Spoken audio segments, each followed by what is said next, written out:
अस्सलाम वालेकुम नाज़रीन, मेरा नाम अली हैदर है और आपका शुक्रगुजार हूं कि आपने मेरी वीडियो देखने के लिए वक्त निकाला। हमें लोग दुनिया भर से देखते हैं, पाकिस्तान से देखते हैं, हिंदुस्तान से देखते हैं, मिडिल ईस्ट से देखते हैं, अमेरिका से। मैं बहुत शुक्रगुजार हूं आप दोस्तों का। इंटरनेशनल रिलेशंस में आप लोगों का जो इंटरेस्ट डेवलप हुआ है, जो दिलचस्पी डेवलप हुई है, ये बहुत अच्छी बात है। हम दुनिया से कट के रह नहीं सकते हैं, जैसे हम सोसाइटी से, माशरे से कट के नहीं रह सकते। एग्जैक्टली हमें दुनिया के साथ चलना पड़ता है और जानना होगा कि दुनिया में हो क्या रहा है। दोस्तों, आज मेरे पास भारत के हवाले से खबर है, जो हमें भारतीय आवाम देखती है उनके लिए खबर है।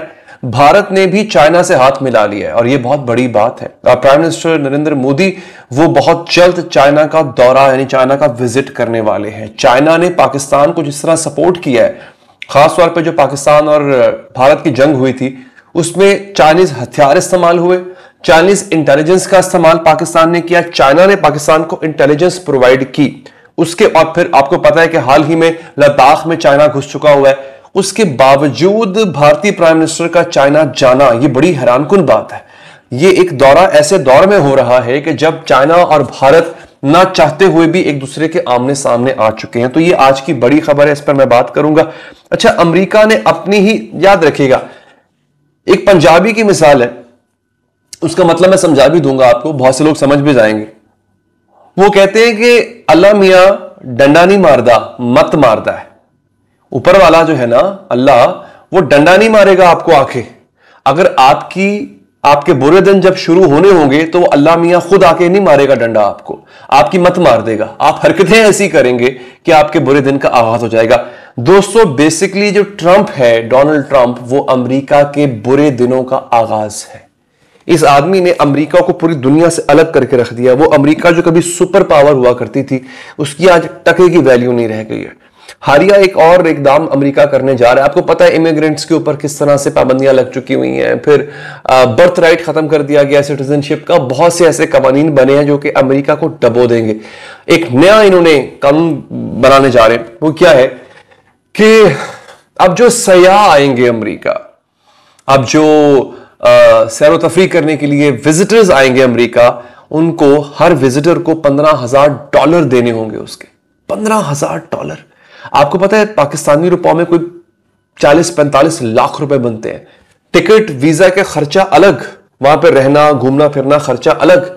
ये एक फीस है जो देना पड़ेगी। ये प्रपोज किया जा रहा है। तो देखिए कि इससे हो क्या रहा है। अमेरिका खाली हथियारों पे और इंडस्ट्री पे नहीं चलता था, अमेरिका टूरिज्म पर भी चलता था। तो टूरिज्म तो ना होने के बराबर हो जाएगा दोस्तों। अच्छा, इसराइल के हवाले से मेरे पास खबर है। फिर मैंने खबर देनी है आपको मलिक रियाज के हवाले से। ये पाकिस्तानियों की हद तक एक बहुत बड़ी खबर है। जो लोग नहीं जानते, मलिक रियाज, मैं खासतौर पे भारतीय नागरिकों से मुखातिब हूं। मलिक रियाज जो है बहुत बड़े टाइकून है। He is a real estate tycoon. आप यूं कह लें पाकिस्तान की अंबानी है। तो उनके हवाले से बड़ी खबर है कि पाकिस्तानी हुकूमत ने उनकी पूरी जायदादों को, उनकी जायदादों में क्या चीज शामिल है, ही डेवलप्स रियल स्टेट प्रोजेक्ट्स। हजारों एकड़ पे उनके जो है ना वो रियल स्टेट प्रोजेक्ट्स होते हैं, और हाउसिंग सोसाइटीज होती हैं, नेबरहुड्स होते हैं। गवर्नमेंट ने उसको हथियाने का ऐलान किया है। मलिक रियाज ने खुद इस पर आके बात की है। ये है यहां पे जो असल बड़ी बात है, वो ये है, मैं आपके सामने रखने जा रहा हूं। दोस्तों, ग्रीस ने भी इसराइल से अलहदगी का जो है वो सिलसिला अपना लिया है। यूरोप, यूं कह लें कि आधा यूरोप इसराइल से अलग हो चुका हुआ इस वक्त। यहां तक कि ग्रीस ने तो इसराइल के सफीर को भी निकाल दिया। तो ये बड़ी खबर है। I guess this is a huge thing. इसकी डिटेल मैं आपको दूंगा। वीडियो का आगाज करते हैं इसराइल पर लानत के साथ। आपको पता है अपनी हर वीडियो में आप लोगों से मैं रिक्वेस्ट करता हूं, ये कमेंट लाजमी किया करें और इसको सवाब समझ के किया करें। इस जालिम, इस शैतान पर लानत भेजा करें, क्योंकि जालिमीन पर और शयातीन पर कुरान पाक में अल्लाह ताला ने भी लानत भेजी है। तो लिहाजा आप कमेंट बॉक्स में लानत लाजमी लिखिए। मलिक रियाज हुसैन साहब के ट्विटर अकाउंट से दोस्तों ट्वीट्स हुए हैं, और ये ट्वीट्स जो हैं जनाबे वाला मैं आपके सामने रख देता हूं। तो अंग्रेजी में भी ट्वीट किया गया और उसको उर्दू में भी ट्वीट किया गया। नाजरीन, अब मैं आपके सामने वो ट्वीट रखने जा रहा हूं। अंग्रेजी वाला पढ़ने की जरूरत नहीं है। अब मैं आपके सामने उर्दू का ट्वीट जो है वो रख देता हूं। अच्छा, आप जरा सुनिएगा मलिक रियाज साहब क्या कहते हैं, उनके साथ हुआ क्या। वो कहते हैं, मेरे जान से अजीज पाकिस्तानी भाइयों बहनों, मैं आज इंतहाई अफसोस और कर्ब के साथ ये आगाह करना चाहता हूं कि गुज़िश्ता चंद माह के दौरान हुकूमती इदारों की जानिब से पै दर पै बेमिसाल दबाव, दर्जनों स्टाफ अराकीन की गिरफ्तारियों, कंपनी के तमाम बैंक अकाउंट्स की मुंजमदी, अमले की गाड़ियों की जब्ती और दीगर सख्त इकदाम के बायस बहरिया टाउन का मुल्क भर में ऑपरेशन शदीद तौर पर मफलूज हो चुका है। हमारी हुकूम की रवानी मुकम्मल तौर पर तबाह हो चुकी है। रोजमर्रा सर्विसेज फराहम करना नामुमकिन हो गया है। हम अपने दसियों हजारों स्टाफ की तनख्वाहें अदा करने के काबिल नहीं है और हालात यहां तक पहुंच चुके हैं कि हम पाकिस्तान भर में बहरिया टाउन की तमाम सरगर्मियां मुकम्मल तौर पर बंद करने पर मजबूर हो रहे हैं। हम इस आखिरी कदम से एक कदम पीछे जरूर हैं, लेकिन जमीनी हालात लम्हा ब लम्हा बदतर होते जा रहे हैं। यह सूरत हाल इस इदारे की बुनियादी ढांचे को मफलूज कर चुकी है, जो 50,000 मेहनती अफराद पर मुश्तमिल है। कई सीनियर मुलाजमीन तहाल लापता हैं, सर्विसेज मुअत्तल हैं, तरक्याती मंसूबे रुक चुके हैं और हमारी कम्युनिटीज में मामूल की देखभाल और सहूलियात की फराहमी शदीद मुतासर हो चुकी है। यह कैफियत हमारे वतन अजीज की मईशत के लिए भी किसी शदीद बहरान से कम नहीं। कराची से लाहौर और इस्लामाबाद तक बहरिया टाउन में लाखों पाकिस्तानियों की खरबों रुपयों की सरमायाकारी मुंजमद हो चुकी है। सैकड़ों अरब रुपयों की कमर्शियल मंसूबे तकमील से पहले ढेर हो चुके। हजारों खानदान बेयकीनी और जहनी अजियत का शिकार। हमें अपने लाखों रिहायशियों और स्टेक होल्डर से दिली माजरत है, जिन्हें हमारी मजबूरी की वजह से परेशानी का सामना करना पड़ रहा है।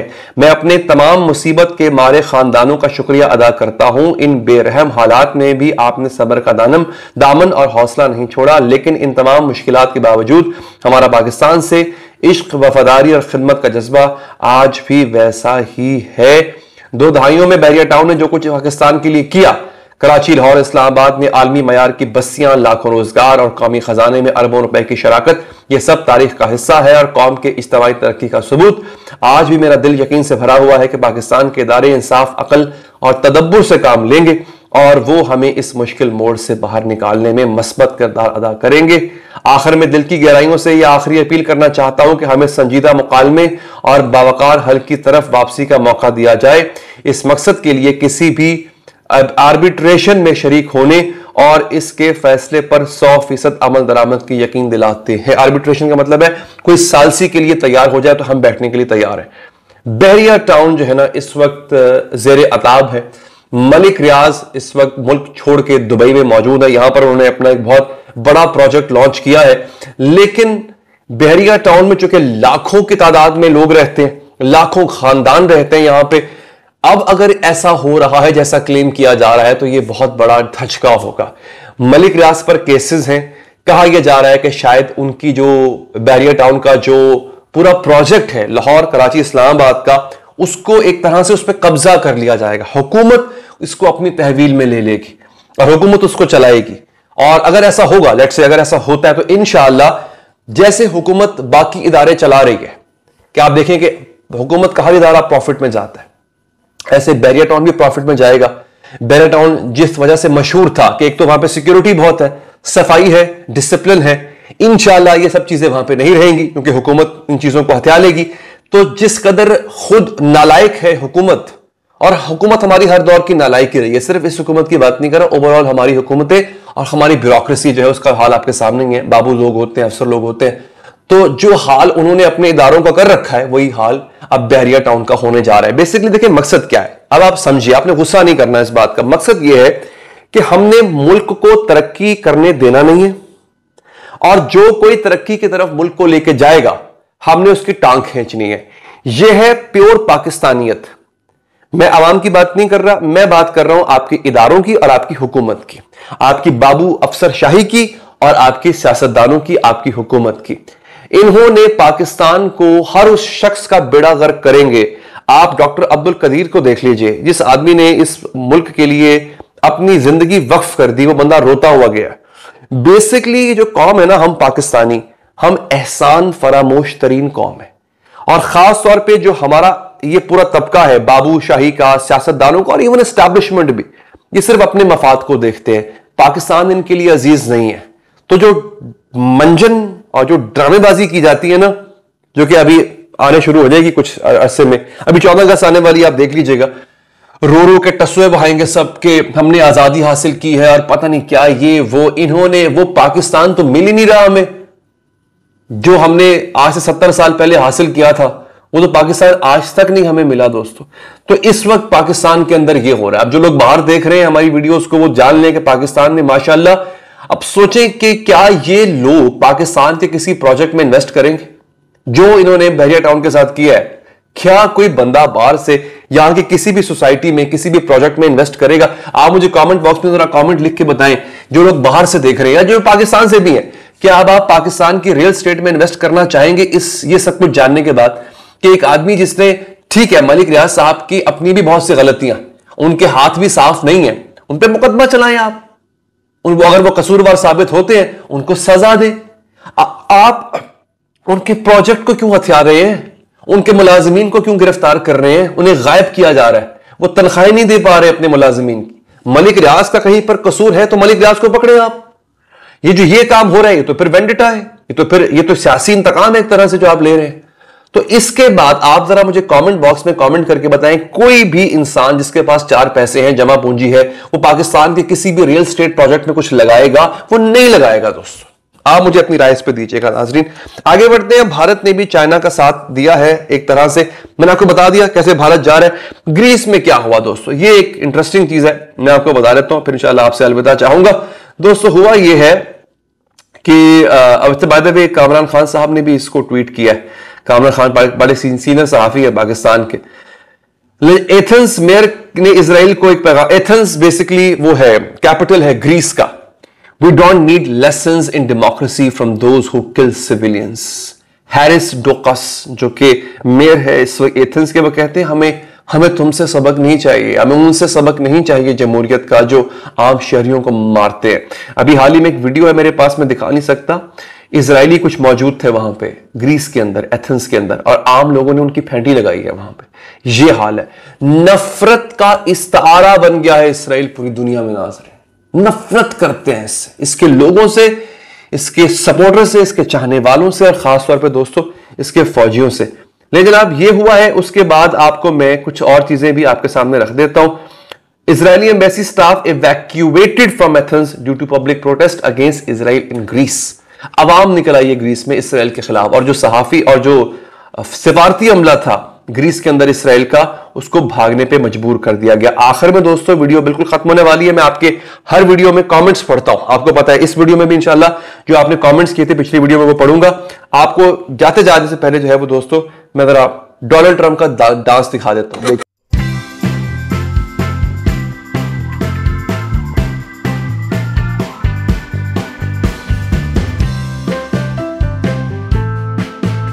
आपको आपने नाचते हुए देख लिया, खुशी के मूड में है, न जाने किस बात पर खुश है। व्हाइट हाउस की छत पे वॉक कर रहे थे और वहां पे उनका दिल किया, म्यूजिक बजा तो उन्होंने डांस शुरू कर दिया। लोगों का मिला जुला रद्द-ए-अमल है इस पे, कुछ लोग मजाक उड़ा रहे हैं, कुछ लोग कह रहे हैं ठीक है अच्छी बात है, खुश रहना चाहिए। आप लोग अपनी राय दे सकते हैं, आपको कैसा लगा। चलो दोस्तों अब हम बात करते हैं नाजरीन आप लोगों के उन कॉमेंट्स पे जो आप मेरी वीडियोस पर करते हैं। मुझे बहुत अच्छा लगता है आप जब कॉमेंट्स करते हैं। ले जनाब अब बारी है आपके कमेंट्स पढ़ने की। गजा पर बाकायदा कब्जे का फैसला, ट्रंप अपनी आवाम पर कहर बनकर टूट पड़ा, ट्रंप के घर का घेराव। इस वीडियो के नीचे जो आप दोस्तों के कमेंट्स है वो मैं पढ़ने जा रहा हूं नाजरीन। जमान अली खान लिखते हैं अल्लाह ताला फलस्तीन को आजादी नसीब करे, आमीन सो आमीन। लेकिन आप अफजल साहब लिखते हैं कि हमारे मुल्क के हुक्मरानों को अपनी जेबें भरने से फुर्सत मिले तो कुछ और सोचें। बिल्कुल सही कहा आपने। अच्छा अस्सलाम वालेकुम अली भाई, बहुत बहुत मुबारक हो, आपके 2.25 मिलियन वाला चैनल वापस आ गया। शहजादी अभी वापस नहीं आया, वो उस पे मैं वो मौजूद है लेकिन उस पे वीडियो में लगा नहीं सकता। बेसिकली ये हुआ है उसके साथ, ये मसला ही है। अच्छा उसके बाद अली भाई यूएन भी अमेरिका के अंडर है, बिल्कुल में कोई शक नहीं। रानिया इरफान कहती है मुस्लिम दुनिया के मुल्कों के लिए डूब मरने का मामला है, मुस्लिम भाइयों जागो और जहाद में हस्बे तौफीक शामिल हो जाओ, पाक फौज जिंदाबाद। ये उस्मान साहब लिखते हैं जनाब। तारिक साहब लिखते हैं आप सच बोलते हो, आपका बहुत बहुत शुक्रिया। उर्दू लवर एकेडमी लिखते हैं लव फ्रॉम इंडिया, आपका बहुत बहुत शुक्रिया। बहुत अच्छा लगता है कि जब भारत से हमारे दोस्त हमें देखते हैं, सराहते हैं, प्यार करते हैं, बहुत खुशी होती है। आप लोगों ने इसी तरह से कमेंट जो है वो हमारे फेसबुक पर भी किए हैं जो कि मैं पढ़ने जा रहा हूं। आपके कमेंट्स हमें मुख्तलिफ जो हमारे प्लेटफॉर्म्स हैं फेसबुक यूट्यूब वहां पर मिलते रहते हैं। मैं जनाब आपने जो इसी वीडियो के नीचे कमेंट किया फेसबुक पर, वो पढ़ने जा रहा हूं नाजरीन। अच्छा, सलमान जावेद भट्ट साहब ने जो है वो एक बात की है, बात नहीं की, बेसिकली बकवास की है उन्होंने, गंदी गालियां लिखी हैं, बेसिकली गाली नहीं लिखी, उन्होंने बेसिकली बताया है कि ये है सलमान जावेद भट्ट साहब, इन्होंने लिखा है कि गंदी गालियां लिखी हैं और माशाल्लाह बारिश तो खैर ये नहीं है, इनके वालिद साहब बारिश हैं, अल्लाह ताला उनको लंबी जिंदगी अता करे। उन्होंने सबूत दिया है कि वो किस खमीर के बने हैं और किस सलमान जावेद भट्ट साहब इनका नाम है, तो इन्होंने जो है वो इस तरह की बातें लिखी हैं। खैर अल्लाह ताला उनको हिदायत दे। ले जनाब आगे, जनाब क्या आ गया, गुलजार भट्ट साहब कहते आप इमरान खान की बात नहीं करें, अगर खान साहब किसी भी तौर पर पाकिस्तान के लिए अच्छे साबित होते तो यह पाकिस्तान की खुशकिस्मती होती। अच्छा चलें ठीक है जी, आपकी मर्जी। उमर सैयद कहते हैं सैयद अली हैदर साहब यूएन के कानून का सब पता है, बस ये समझूं इसराइल अमेरिका की नाजायज औलाद है और ये बड़े बड़े नाम निहाद मुस्लिम ममालिक के सरबराहान मुमलिकत ये रखेल है। जनाब आगे उन्होंने पाकिस्तान के एक बहुत बड़े ओहदेदार को गालियां दी हैं, वो मैं पढ़ के सुनाना नहीं चाहता क्योंकि एक तो गलत बात है, गाली किसी को देनी नहीं चाहिए, और दूसरा ये कि मुनासिब नहीं लगता। आप तनकीद करें 100 बिस्मिल्लाह करें। कफ कहल मजर कहते हैं अच्छा प्रोग्राम है, बहुत बहुत शुक्रिया आपका। अच्छा, वाजिद अली भी इसराइल पर लानत भेज रहे हैं, आप भी प्लीज भेजिए लानत बेहदो हिसाब इसराइल पर नुसरत साहिबा कहती हैं, बहुत शुक्रिया आपका। ले जनाब ये बहुत अच्छी बात है, आप लोगों ने कमेंट्स भी किया है। इमरान के चमचे मत बनो, आवाम खूब जानती है, आशिक हुसैन साहब लिखते हैं। यार मुझे बड़ा अच्छा लगता है जब आप लोग माशाल्लाह तनकीद करते हैं और उसमें बताते हैं कि आप किस हसब नस्ब से ताल्लुक रखते हैं। बाज लोग बड़ी अच्छी तनकीद करते हैं कि ठीक है यार, मुझे इमरान खान की बात से इख्तलाफ है या मैं इमरान खान से इख्तलाफ करता हूं, वो अच्छी बात है, लेकिन बाज लोग जब बोलते हैं तो ऐसे लगता है जैसे माशाल्लाह गटर का ढक्कन खुल गया, इतनी बदबूदार उनका मुंह होता है। तो अच्छा लगता है ये देख के कि हमें पता चल रहा है कि कौन किस हसब नस्ब से है। तो तनकीद करें, लेकिन प्लीज आप अपने जाहिल होने का सबूत ना देना। नाज़रीन ये थी आज की वीडियो दोस्तों, अपना बहुत ख्याल रखिए, कमेंट बॉक्स में कमेंट लाजमी कीजिएगा। अल्लाह निगहबान।